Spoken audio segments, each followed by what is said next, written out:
Defence retired सैनिक भाइयों को नमस्कार। आज हम लोग जो फैमिली पेंशन में विसंगतियां क्यों हैं, जो OROP 2 में उनको भी बेसिक बढ़ाकर देना था लेकिन सरकार नहीं दिया, और जो सर्विस पेंशनर्स है उनको भी वही हालत में हो गया था। जो ऑफिसर्स के लिए ज़्यादा मिल रहा था उनका फैमिली के लिए ज़्यादा है, उनका डिसेबिलिटी पेंशन ज़्यादा है, उनका सर्विस पेंशन ज़्यादा है, पूरा ज़्यादा है, लेकिन जवानों के लिए बहुत कम कर दिया। इसका बारे में अपना कपिल भाई क्या बता रही है, एक बार अच्छी तरह जानकारी। सैनिक भाई, मैं वीडियो या मैसेज देने से पहले आप लोगों को हाथ जोड़ के रिक्वेस्ट करता हूं, इस वीडियो को अपने जितने भी ग्रुप हैं देश भर के पूर्व सैनिकों के, उन सभी ग्रुपों में इसको शेयर करना।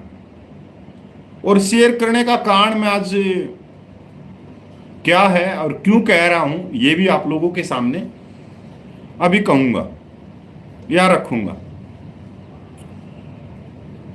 सैनिक भाई, आप सबको मालूम कि OROP 3 का रिवीजन कभी भी हो सकता है, कभी भी सरकार OROP 3 की टेबल निकाल सकती। OROP का सर्कुलर और उसकी टेबल रक्षा मंत्रालय के अधिकारियों की टेबल के ऊपर रखी है, पर जो टेबल के ऊपर रखी है तो हमारा एक मैसेज भी होना चाहिए भारत सरकार को कि 30 लाख पूर्व सैनिकों के साथ में कुछ भी गड़बड़ करी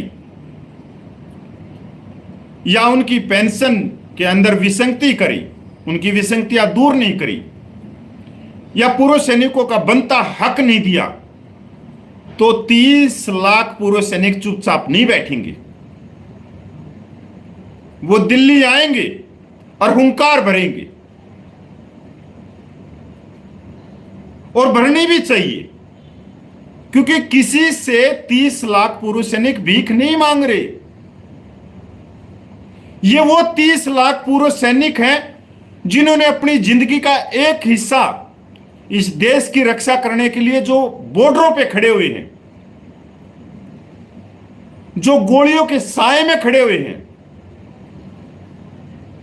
जिन्होंने कभी भी गोली को बॉर्डर से अंदर नहीं आने दिया, उस गोली का पित्तल को अपनी छाती में लेके वहीं ठंडा कर दिया। तो ये हम किसी से भीख नहीं मांग रहे।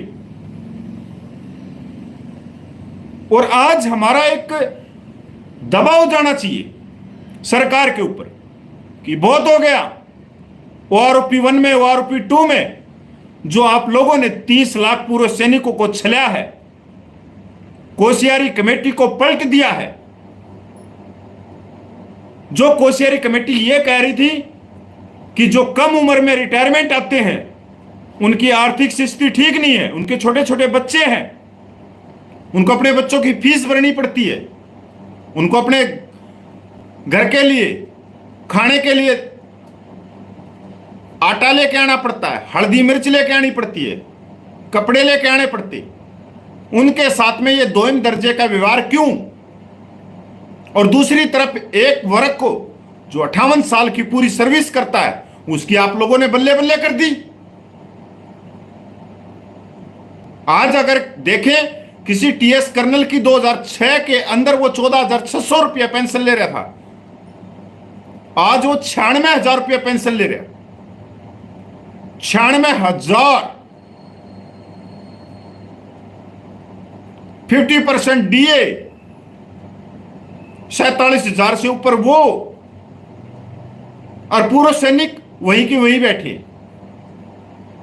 तो हमारा एक ही कहने का तात्पर्य है भारत सरकार को कि हम हिम्मत नहीं आ रहे हैं। कहीं आप ये सोच रहे हो कि पूर्व सैनिकों के अंदर बहुत सारी चीजें हो रही हैं, ये हो रही हैं। नहीं नहीं नहीं नहीं, यही संघर्ष का असली रंग है। पूर्व सैनिक बिल्कुल खामोश नहीं बैठेंगे अगर उनके साथ में अन्याय हुआ तो। और अब मैंने तो आज तक भाई 10 साल हो गए, मैंने कभी हिम्मत नहीं आ रही। बहुत सारी चीजें हुई हैं 10 साल के अंदर। बहुत सारे हमारे जो पूर्व सैनिक थे जिनके ऊपर हमने विश्वास किया, उन्होंने धोखा दिया, सरकार से मिल गए, किसी भी तरह से धरना कामयाब ना हो, 10 साल में बहुत सारी चीजें हुई है। बहुत सारे जो पूर्व सैनिक आप लोगों ने मेरे साथ में देखे होंगे, बहुत सारे राजनीतिक दलों के आज वो झंडे उठा के घूम रहे हैं। मेरी हिम्मत तब भी नहीं हारी, ना मैं किसी राजनीतिक पार्टी का चापलूस ना चमचा। मैं तो 30 लाख पूर्व सैनिकों का, माता बहनों का मैं एक सेवक हूं, एक नौकर हूं, उन्हीं का मैं चापलूस बन के रहना चाहता हूं। ना मैंने आज तक हिम्मत हारी है, क्योंकि संघर्ष के अंदर सबसे पहला पायदान यही है कि संघर्ष के अंदर चुनौतियां आएंगी। बहुत सारे आपके साथी आपको धोखा दे के निकलेंगे, पर आपने हिम्मत नहीं हारनी। बहुत सारे साथी जो व्हाट्सएप यूनिवर्सिटी के ऊपर जो हाउसिंग सोसाइटी के अंकल जी बैठे हैं, आपके पैर खींचेंगे, आप पर आरोप प्रत्यारोप लगाएंगे, तब भी आपको हिम्मत नहीं हारनी। और आज हम इस जगह पे पूछे कि पूरे देश के 30 लाख पूर्व सैनिक जागरूक हैं, क्योंकि मैं तो जब इस संघर्ष में घुसा तभी से मेरे पैर खींच रहे हैं लोग, मैंने कभी परवाह नहीं करी उनकी। अगर मैं उसी समय उनके जो शब्द है मेरे लिए, मेरे को गालियां भी देते हैं, बहुत सारी चीजें करते हैं, अगर मैं उनसे डर जाता उन शब्दों से, तो आज हम इस जगह पे नहीं पूछते। अरे आपकी ओआरओपी जब ये लागू हुई ना 2008 से, जब इसकी मांग उठी, जिन रिटायर्ड अधिकारियों ने उठाई, उनके आप वीडियो देखना कभी, वो सब आपको सोशल मीडिया प्लेटफॉर्म पे मिल जाएंगे, यूट्यूब पे मिल जाएंगे। वो कहते थे मेरा जवान मेरा जवान, अगर ओआरओपी मिलेगी तो इनको मिलेगी, उसके बाद में मेरी सैनिक विधवा माता बहनें उनको मिलेगी। उनको तो हटा दिया। 15 सितंबर 2013 की रेवाड़ी रैली से उन पूर्व सैनिक जो 30 लाख हैं उनको तो हटा दिया, और एक सौदा हुआ कि नहीं, इनको नहीं, हमारे को दो, हम 60 साल की नौकरी करते हैं। ये तो 12,000 रुपये में बहुत मौज करते हैं, ये तो हवाई जहाज में घूमते हैं, फॉर्च्यूनर गाड़ियों में घूमते हैं। हम 60 साल होने के बाद में भी हमारा गुजारा नहीं हो रहा। 60 साल के बाद में जिसका पोता 21 साल का हो जाता है, जो कमाने लग जाता है, नौकरी करने लग जाता है, उसका गुजारा नहीं हो रहा। और जो 35-45 की उम्र में जो जवान जैसी हो रिटायरमेंट आ जाता है, उसके छोटे छोटे बच्चे होते हैं 5वीं क्लास में 8वीं क्लास में, उनका गुजारा बहुत बड़ा हो रहा है। वो तो हेलीकॉप्टर में घूम रहे, वो तो मौज कर रहे हैं, वो डेली चटनी रोटी नहीं खा रहे। जो गांव देहात में हैं, जो पूर्व सैनिक हैं, जो पूर्व सिपाही है, नायक है, हवलदार है, जैसे वो पनीर रोटी खा रहे हैं। और रोटी तो छोड़ो, सीधा ही पनीर खा रहे हैं। और पनीर भी छोड़ो तो सोना चांदी खा रहे हैं, क्योंकि उनकी पेंशन लाखों में कर दी। ये हुआ जो हमारी जो ये संस्थाएं बनी ना, जो पूर्व सैनिकों के नाम से, जिन्होंने हमारे को बिलो दिया। बिलोना समझते हो कि कोर्ट कचहरी के नाम से जिन्होंने सारे मांगे कोर्ट के अंदर रख दी, अपनी जेब भरने के लिए इन्होंने पूरे सैनिकों को निचोड़ा है। पिछले 10 सालों में करोड़ों रुपया पूर्व सैनिकों का खाया।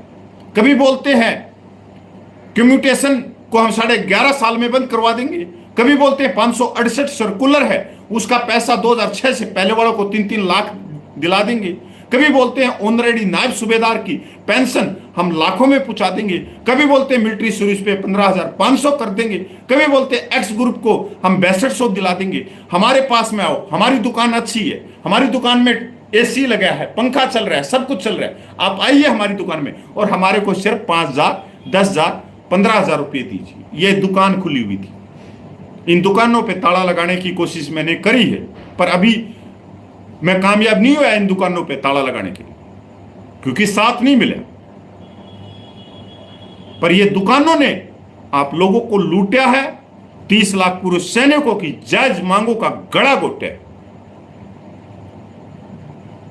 ओआरओपी 1 में आप लोगों के साथ में सबसे बड़ा धोखा होना था। अगर पंजाब से नायक हरपाल सिंह जी 2015 के अंदर भूख हड़ताल पे नहीं बैठता जंतर मंतर दिल्ली पे, और जेडब्ल्यू नलिन तलवार दिल्ली में नहीं बैठता, तो आप भूल जाते जो OROP 1 में 900 रुपये से 1900 रुपये का फायदा हुआ सिपाही से हवलदार, वो कभी होने वाला नहीं था अगर 13 दिन की ये भूख हड़ताल नहीं करते उस समय नायक हरपाल, जेडब्ल्यू नलिन तलवार, तो मतलब ही नहीं था। और जेसीओ रैंक की उस समय भी 0 थी, उनकी भूख हड़ताल से 298 रुपये मिले। और सेकंड वो OROP में आप खुद यहां पर इसी चैनल के ऊपर आप वीडियो देख सकते हो, कितने आंदोलन करे होंगे दिल्ली में, कहां कहां पानी की टंकियों पे चढ़े होंगे, लाठियां खाई हैं, 7 मुलाकात माननीय रक्षा मंत्रियों के साथ में किए, 57% लोकसभा राज्यसभा में रखवाए, गिरफ्तारियां दी हैं, लाठियां खाई हैं, तब जाके आपको OROP में सिपाही से हवलदार को 2200 रुपये का फायदा आया है, प्लस DA 1100 रुपये का। आप कह तो देते हो वो छोटी बातें, अगर आप आवाज नहीं उठाते, या अगर नायक हरपाल उस समय भूख हड़ताल पे नहीं बैठती, या उसके बाद में जो आंदोलन चले, अगर ये आंदोलन में भागीदारी नहीं दिखाते, तो आज आपके हाथ में कुछ नहीं था। अगर 14 नवंबर 2022 को जंतर मंतर पे रैली नहीं होती, तो OROP 2 में कुछ नहीं मिलना था, सिपाही से हवलदार को खासकर कुछ नहीं मिलना था, 550 रुपये से 750 रुपये तक मिलने थे, और अब कितने मिले? 2400 रुपये OROP 2 में, बहुत कम मिले 2400, प्लस उसका DA है 1200 रुपये। तो ये किसकी वजह से? 14 नवंबर 2022 की रैली की वजह से, और उससे पहले जो रैलियां हुई या सबको वही, ये मैं नहीं कहता, ये तमिलनाडु के मोहन रंगन जो पेंशन के विशेषज्ञ हैं, हर बारीकी से हर चीज को जानते हैं, वो एक ही चीज कहते हैं कि मैंने कभी सोचा भी नहीं था कि पूर्व सैनिकों को ये इतना दे देंगे, जबकि कुछ और ही बोल रहा था। अगर उस समय रैलियां नहीं होती तो ये कुछ देने वाले नहीं थी। अगर आज OROP 3 की बात है, तो पिछले 3 महीने से मैं बोल रहा हूं, सबका कमेटी में तो थोड़ा बहुत उथल पुथल चल रहा था, पर वो कमेटियां, वो संस्थाएं कहां गई जो पिछले 1.5 साल से जो जंतर मंतर पे जो संघर्ष चल रहा था, जिसके पैर खींचने पे लगे हुए थे, उसको बदनाम करने के लिए लगे हुए थे कि करोड़ों रुपया ले गया, ये ले गया, उस धरने को तोड़ने के लिए दिन रात एक किया, धरने के ऊपर हमला किया गया, सरकार से गोल टोपी वाले ने मिलकर 4 मीटिंगें की, धरने को तोड़ने का प्लान जम्मू कटवा के अंदर रखा गया, और वो कटवा के अंदर एक है, क्या नाम उसका, नायक, उसकी प्लानिंग से रखा गया। एक कोट टाई वाला यूट्यूबर ने एक विशेष राजनीतिक पार्टी के मंच पे जाके पूर्व सैनिकों को बेचने का काम किया या बेच दिया, फिर भी जंतर मंतर पे धरना प्रदर्शन चलता रहा, जिसकी वजह से आपको OROP 2 में फायदा हुआ। हम हार नहीं मानी, ना हमने हिम्मत हमारी टूटी, हम फिर चले, फिर खड़े हुए, क्योंकि संघर्ष का काम ये है। आप टूटोगे, गिरोगे, पता नहीं कौन कौन व्यक्ति आपको धोखा देगा। जो हमारे साथ में बैठा है यहां पे, एक थाली के अंदर एक रोटी को तोड़ के और एक रोटी के 2 हिस्से करके उसका निवाला खा रहे हैं, वो भी मैंने देखा है कि धोखेबाज निकले। बहुत कुछ हुआ, पर हमने हिम्मत नहीं हारी। आज OROP 3 के ऊपर हम फिर चल पड़े, फिर तोड़ने लगे, और फिर सरकार तक अपना मैसेज पहुंचाने लगे कि OROP 3 में सिपाही से लेके हवलदार रैंक को 4000 रुपये से ज्यादा की बढ़ोतरी है। ये मैं नहीं बोल रहा, ये कागज बोल रहे हैं, 4000 रुपये से ज्यादा की बढ़ोतरी है, प्लस उनका DA आज के टाइम 50%, 6000 रुपये सीधे उनको फायदा है। और जो जेसीओ रैंक है उनकी पेंशन कम है, सिर्फ बिल्कुल कम है। ऑनरेडी की तो आप देख ही रहे हो सारा का सारा। जेसीओ रैंक की इस समय 7200 रुपये, 7200 रुपया कम चल रही है पेंशन। और उनको 7200 का 50%, 3600 रुपया के करीब उसका डीए हो गया। इसलिए हम अब चल पड़े कि सरकार पे दबाव आए कि वाकई में हम अपनी मांग कर रहे हैं, हमारे साथ में न्याय करो। जो टेबल निकाल रहे हैं हमारे को ना बुला के दूसरे जो पूर्व सैनिक जत्थेबंदी हैं उनको बुला के टेबल तो दिखाओ ना। अगर उसके अंदर गलत है तो वो अपना ऑब्जेक्शन डालेंगे वहां पे। पर मैं भारत सरकार को यह भी कहना चाहता हूं, गोल टोपी जयपुर वाले को और यूट्यूबर कोट टाई वाले को और गुरदासपुर से स्पर्श सॉफ्टवेयर सूबेदार मेजर को नहीं बुलाएंगे। इन पे विश्वास नहीं करते 30 लाख पूर्व सैनिक। ये अलग तरह के व्यक्ति, इनको सिर्फ स्वार्थ चाहिए। ये राजनीति के पुतले हैं। आज इनको, ये तो टिकट मांगने के लिए घूम रहे थे अभी। और जो मैं जिसकी गुरदासपुर वाले की बात करी, वो तो किसान जत्थेबंदियों से टिकट मांग रहा था। वो तो ठीक है, वो रिजर्व सीट निकल गई जहां दूसरे सूबेदार कुलविंद साहब थे, वो उनको खड़ा होना पड़ा। ये तो सब क्या आंखों के सामने है। तो हिम्मत नहीं हारनी है, क्योंकि अब नई सबका सैनिक संघर्ष कमेटी नेशनल का गठन हो चुका है और बहुत ही समझदार, प्रेम प्यार वाले उसके जो अध्यक्ष है नायक सुरजीत जी, वो सबसे संपर्क कर रहे हैं, दिन रात एक कर रहे हैं। तो आने वाले समय में कभी भी घोषणा हो सकती है जंतर मंतर के ऊपर या रामलीला ग्राउंड के अंदर धरना प्रदर्शन की, शांतिपूर्ण।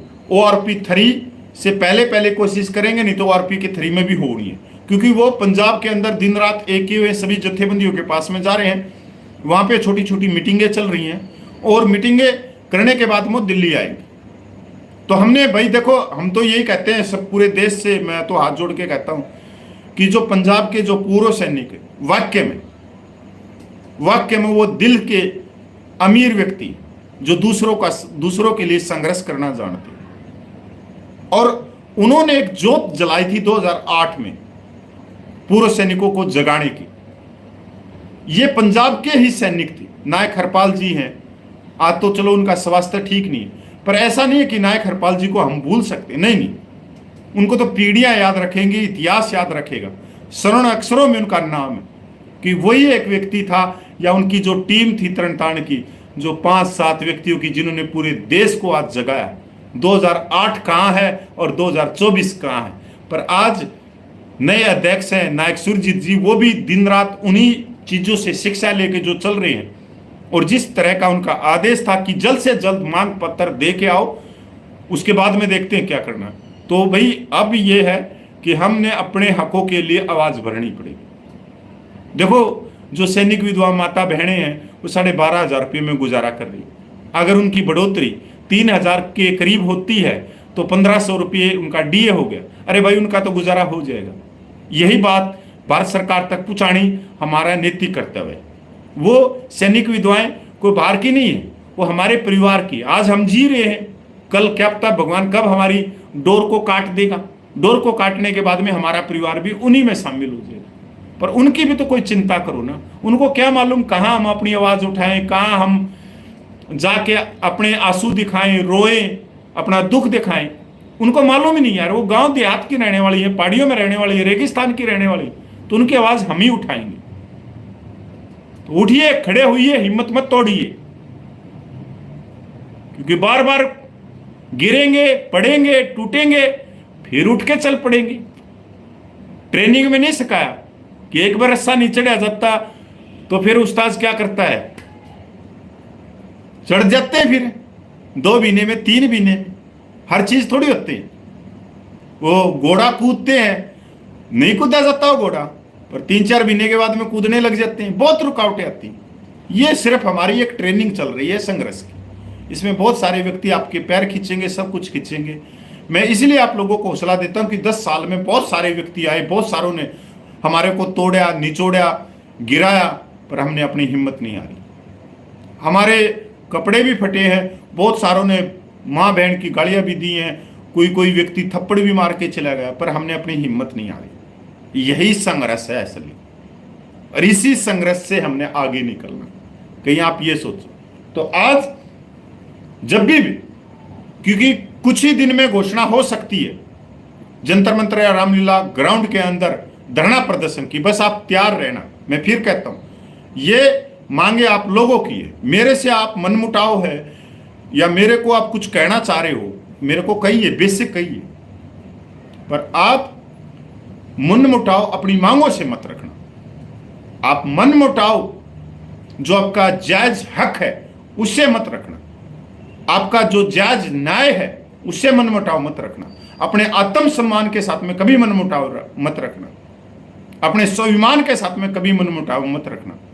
अपने कपिल फौजी के साथ में सारे मनमुटाव रखना। आपका छोटा भाई हूं, बेटा हूं, कुछ भी लगा लो। अभी उम्र है, बोल भी देते हैं, हम बहुत सारी चीजें बोल देते हैं, क्योंकि उम्र के अंदर जोश होना बहुत जरूरी। अगर आप कहो कि आज मैं अपना जोश ठंडा कर लूं तो नहीं करूंगा।